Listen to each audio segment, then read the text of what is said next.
लाहौर वगैरह में भी बारिश हो रही है। बता दें कि पर्चा भी मनसूख हुआ है। जी बिल्कुल, वो भी मुलतवी कर दिए गए हैं। चीफ मेट्रोलॉजिस्ट सरदार सरफराज साहब हमारे साथ हैं। 18 हो गई है सरदार साहब, अभी और कितने दिन? बिल्कुल जी, बहुत शुक्रिया। देखिए, कराची की अगर हम बात करें, यहाँ से शुरू करें तो यहाँ तो उम्मीद है कि आज शाम तक या ज़्यादा से ज़्यादा रात के पहले पैर तक ये स्पेल चलता रहेगा वक्फे वक्फे से। लेकिन शाम के बाद उसकी इंटेंसिटी कम हो जाएगी कराची में, उम्मीद है। और बाकी सिंध में अलबत्ता रहेगा, कल रात तक रहेगा, बल्कि कुछ एरियाज़ में तो वही 19 और 20 की दरमियानी रात, मतलब अपर सिंध में रात गए तक बारिश रहेगी। और आज भी हैदराबाद और जो उसके साथ मीरपुर ख़ास और ऊपर शहदादपुर और नवाबशाह और ये जो पट्टी है सांगड़, इसमें बहुत तेज़ स्पेल मुतवक्के है। अभी मतलब कुछ ही देर में तो शुरू भी हुई है हैदराबाद और मीरपुर ख़ास की तरफ, तो इसमें तेज़ी आती जाएगी बतदरीज। और आज का पूरा दिन इसी तरह से हेवी फॉल्स हैं वक्फे वक्फे से सिंध के तमामी अजला में।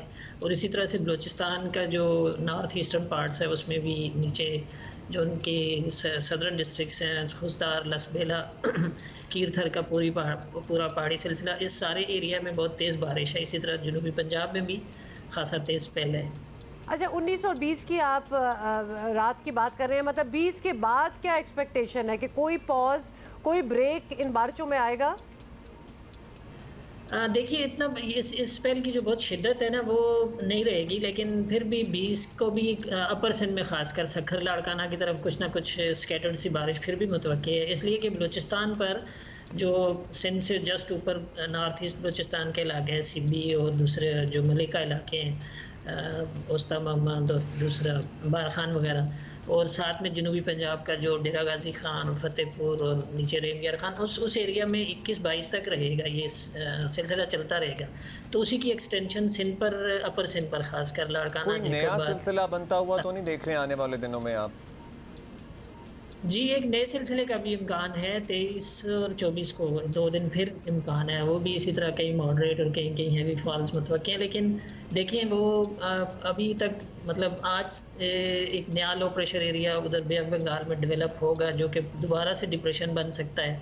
और वो मूव करके जब सेंट्रल इंडिया पे आएगा 2-3 दिन बाद, तो फिर कुछ आइडिया होगा सही कि वो ज़्यादा उसका रुख पंजाब की तरफ जाता है या सिंध की तरफ। बारिश हुई है सरदार साहब? कल अगर रिकॉर्ड की गई तो ये बहरिया टाउन और अतराफ में तो घंटों मुसलसल मूसलाधार बारिश हुई है।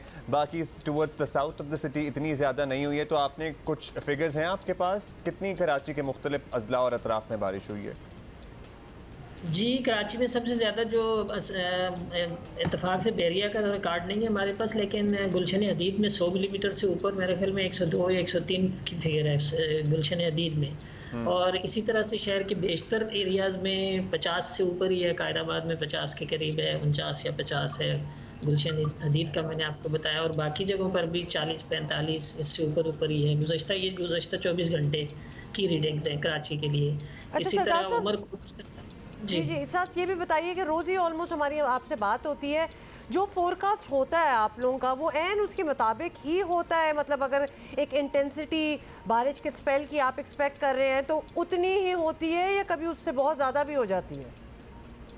हो जाती है, किसी किसी जगह में ज़्यादा भी हो जाती है। असल में मानसून की बारिश का ये एक तरह से वो होती है, इंट्रिंसिक फीचर है उसकी, कि आप एग्जैक्ट अमाउंट तो खैर किसी भी स्पेल के लिए वो मतलब जब आपकी तो फोरकास्ट होती है ना, तो एग्जैक्ट अमाउंट तो नहीं होती, लेकिन उसकी करीब करीब होती है। जैसे हमने कल भी मेंशन किया था, परसों भी किया था, कि कुछ जगहों पर एक्सट्रीमली हैवी फॉल्स भी हो सकते हैं, हैवी टू वेरी हैवी और एक्सट्रीमली एट टाइम्स। तो उस हिसाब से आप देखें तो उसमें जो उमरकोट डिस्ट्रिक्ट में हमारा एक स्टेशन है छोर, वहाँ पर 103 मिलीमीटर हुई है, जो गुज़श्ता 24 घंटों में सबसे ज़्यादा इस एरिया में सिंध में। और इसी तरह से कराची में भी 102 हो गई। तो वो उमरकोट और कराची का गुलशन हदीद ये बराबर हो गए तकरीबन, तो ये एक्सट्रीमली हैवी फॉल में आ जाते हैं। राइट। तो शुक्रिया आपका जी, बहुत शुक्रिया आपका सरदार साहब। कल आपको दोबारा ज़हमत देंगे, कल आपसे फिर पूछेंगे कि क्या बन रहा है सिलसिला मौसम का, बादलों का, और ये जो डिप्रेशन आप कहते हैं ना ये समुंदर में बन रहा है, उसके 2-3 रोज़ बाद पता लगेगा कि उसका रुख कहाँ है।